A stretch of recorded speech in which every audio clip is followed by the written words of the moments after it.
Ses disciples se rappelèrent cette parole de l'Écriture, « L'amour de ta maison fera mon tourment. » Comme il est bon, frères et sœurs, durant ce magnifique temps de carême, un peu comme les disciples, c'est l'aspect positif des disciples dans cet évangile, de nous laisser quand même surprendre par Dieu lui-même et par sa parole. Aujourd'hui, si vous regardez bien les Écritures, et c'est vrai pour les textes selon l'année A, B et C, c'est quelque part comme si Dieu craque pour nous. C'est le coup de cœur de Dieu pour son peuple. C'est le coup de cœur de Dieu aussi pour chacun d'entre nous. C'est Dieu qui nous fait une déclaration d'amour. Ah, si tu connaissais le don de Dieu.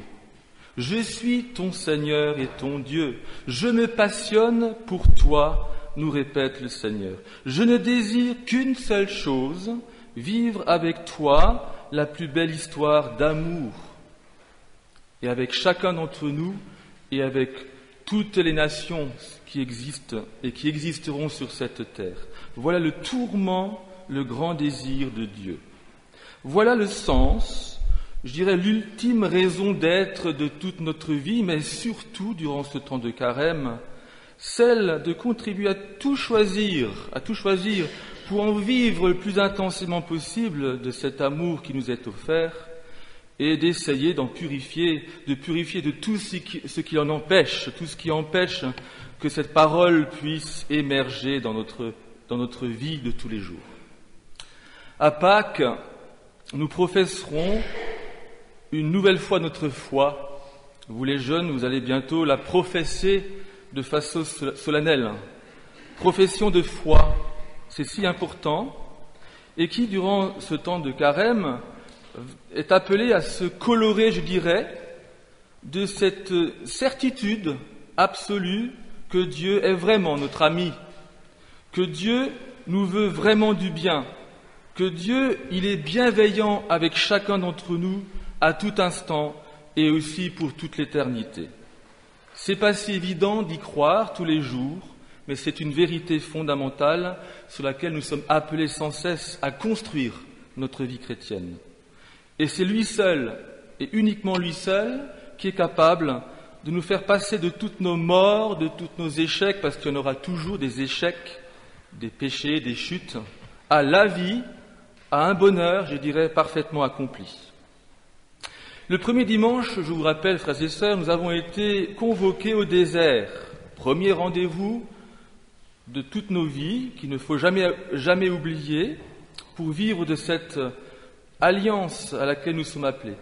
Vivre un rendez-vous au désert, c'est quoi? C'est revenir sans cesse, le plus souvent possible, dans des lieux, des espaces, des moments privilégiés, offerts, où je rechoisis vraiment un rendez-vous rien que pour Dieu, rien que pour lui.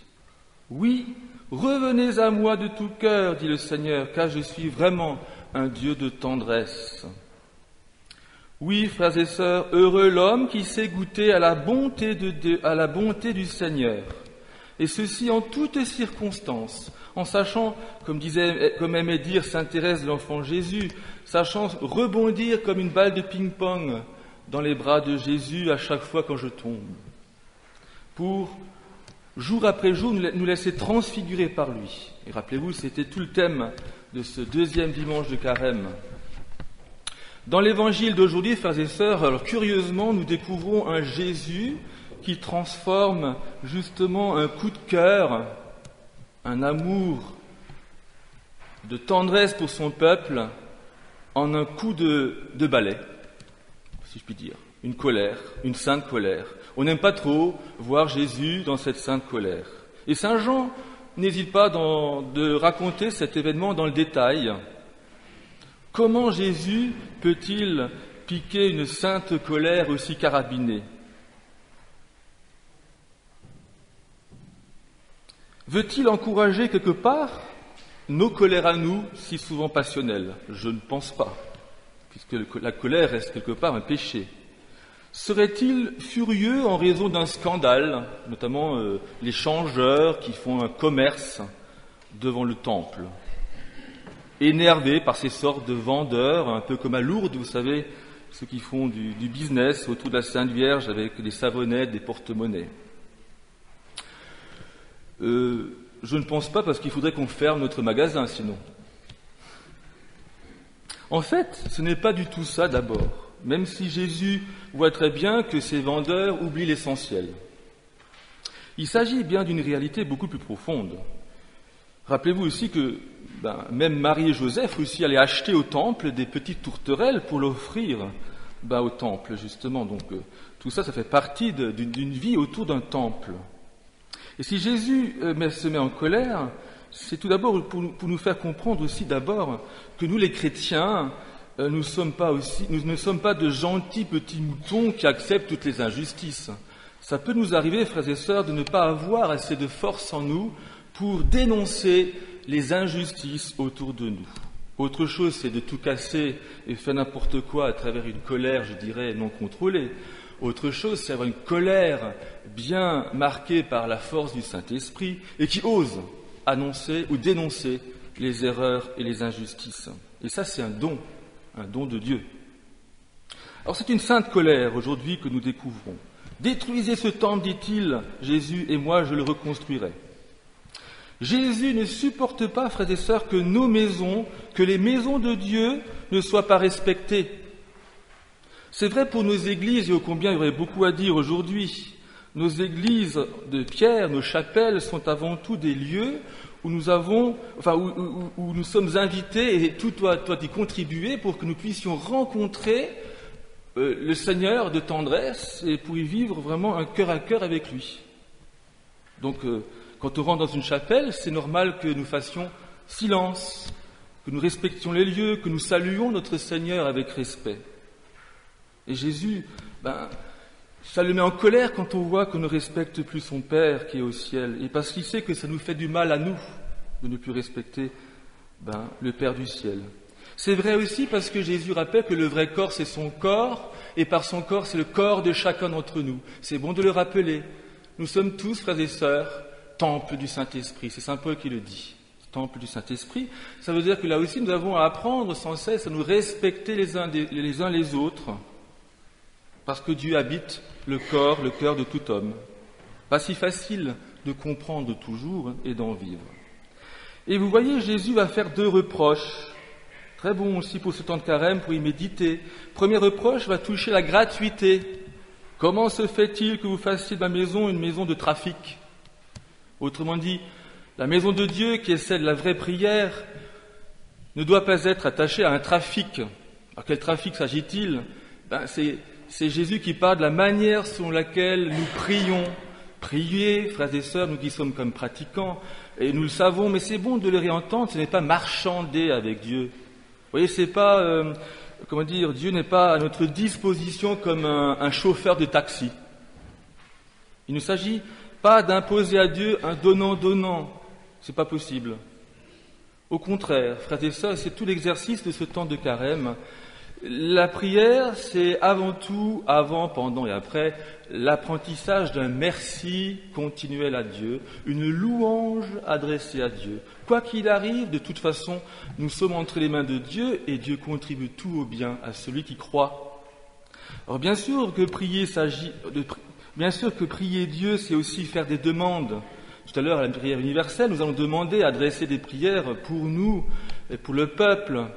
Bien sûr, nous demandons à Jésus qu'il agisse aussi en notre faveur, évidemment, allez-y. Mais attention, frères et sœurs, la manière selon laquelle nous demandons, est-ce que dans cette demande, y a-t-il toujours une place à un merci, même si nous avons l'impression de ne pas être exaucés? Merci parce que tu es toujours là, Seigneur, et tu me réponds. Alors, exerçons-nous encore durant ce temps de carême à laisser jaillir en nous la vraie louange. Arrêtons-nous pour prendre les bons moyens pour nous mettre vraiment à l'écart. Un petit coin de prière, je vous invite tous, vous les jeunes, peut-être vous l'avez déjà fait, ou les couples, d'avoir toujours à la maison un petit coin de prière, un endroit où nous pouvons prendre un temps avec le Seigneur. Tout à l'heure ou hier soir, j'avais un couple que je prépare au mariage et qui m'ont dit « Nous sommes en train d'aménager notre futur appartement et nous avons décidé de placer une icône dans un coin pour que ce soit vraiment notre coin de prière. » Deuxième reproche que Jésus fait, c'est celle qui porte sur l'exclusion. Vous faites de la maison de mon Père une maison rien que pour quelques-uns. Attention, toujours, à toute cette tentation d'exclure, de vivre par bulles. C'est si facile, frères et sœurs, de croire que nous sommes, nous, les meilleurs. Non. Nos églises, qu'elles soient de pierre ou de cœur, doivent se mettre à l'école de cette ouverture intelligente, je dirais, de l'autre, dans sa différence, au nom du Christ, à tous ceux qui sont nos proches aussi, mais à ceux qui ne pensent pas forcément comme nous. Et pour ça, vous voyez, si vous regardez les 10 commandements que nous avons tout à l'heure lus, c'était la première lecture, les 10 commandements en ce sens vont devenir à la fois des coups de cœur de Dieu, si vous regardez bien, et aussi des coups de balai pour nous. Regardez, si vous reméditez la parole, vous trouverez Jésus qui annonce son grand amour pour nous, qui nous enfante vraiment comme des fils bien-aimés du Père par l'apprentissage de l'adoration, la sanctification du nom de Dieu, la sanctification du dimanche, etc.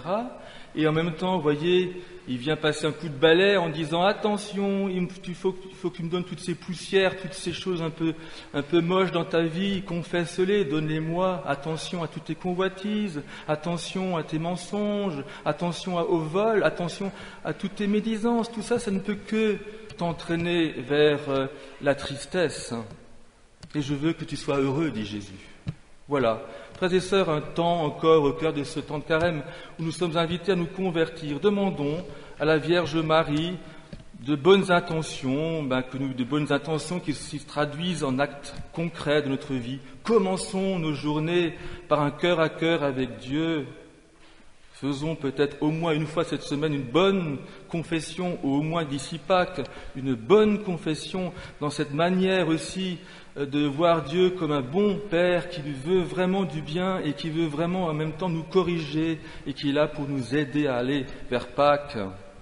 Voilà. Demandons au Seigneur aussi le sens de la gratuité, le sens de la vraie fraternité et que cette vraie sagesse, comme dit saint Paul, du Messie crucifié, puissance de Dieu, bonne folie pour chacun d'entre nous, s'incarne jour après jour et que Pâques soit davantage Pâques pour nous.